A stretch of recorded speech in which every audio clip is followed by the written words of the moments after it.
It all started on one Thursday. I had just returned from Winneba after teaching Master of Philosophy students. And then I received a call from the then IGP. I don't want to mention names, okay? Okay, the then IGP. And I realized that there was some urgency in his call. Ben, where are you?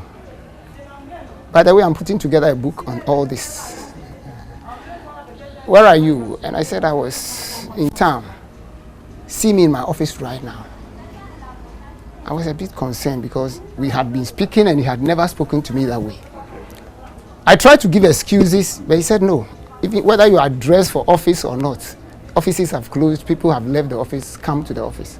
I went there only to be informed that the BNI wanted to see me and that I should report to the BNI that Friday, the next day, which was a Friday. I asked my IGP whether they had given any reasons for the invitation. He said no. I said, could you please find out? And that's my nature. I said, could you please find out why they are inviting me? Because I needed to know why I'm going to the BNI. So he promised getting back to me. That Friday, I told him I was traveling to, and I had returned from mission, and I had not reported officially to the police service. So I was free to move. Oh, okay. Okay. So I told him I was going for a funeral. But interestingly, by the time I got home at Vapo, the news was all over. The news was all over that I had been arrested and granted bail. Now, but had you been arrested at nobody had arrested me then. That tells you the propaganda behind the whole thing. Because they had already planned everything and schemed it in such a way that they had already given our names out to certain media houses and other things. So whether I reported or not, it was reported that I had reported. Because they were sure that I was going to report that Friday.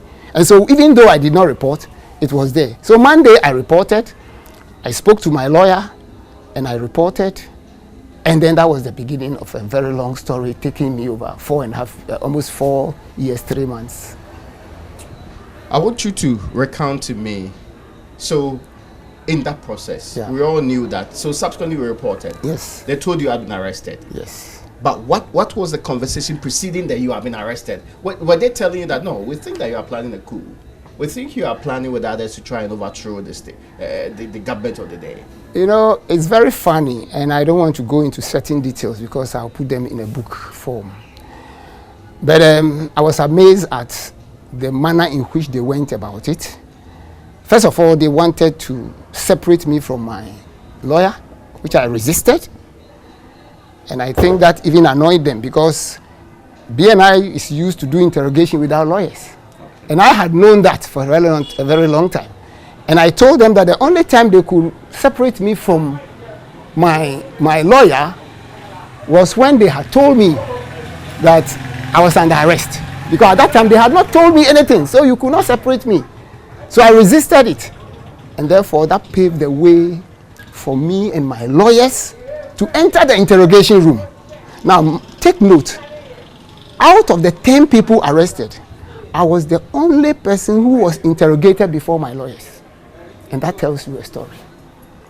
Because I knew their game and I insisted, I was the only person who was interrogated before my lawyers. None of the others was interrogated before their lawyers. If you listen to the judgment yesterday, the judge said something very informative and very instructive. He said the BNI kept saying that the audio or the recording of the interrogation was available, but they never produced it in court. Why didn't the BNI produce all the interrogation they did in court as part of the disclosures? Yet they went out telling stories. And so that's how it happened. And I was told, we went to the interrogation room, they started asking me questions, I answered, and the questions bordered on 3 or 4 things. One, I had paid 2,000 to Dr. Makpam late to support his intended coup. I explained to them the circumstances under which I paid the 2,000. Of course, they didn't even know I had paid the 2,000. So I told them that I paid 2,000 to him. And even on the platform, I had made a promise on the open platform that looking at the medical outreach program they were undertaking, I was going to support. So your payment was not towards the planning, the execution, and the conceptualization and implementation of a coup? Never. And they knew it. BNI knew it. They knew it. And I told them. But you know, they have a way of fabricating things. If they really want to get at you, and they always think that by producing 13 witnesses all saying the same thing, it will mean that it will be taken. They have forgotten that the court operates differently from the way they operated. So you heard General Andor saying the same thing, the Colonel saying the same thing, the Detective Nkrumah saying the same thing, Francis Abuaji saying the same thing, that I had to support the coup, I paid 2,000. The judge said there was no evidence to that effect.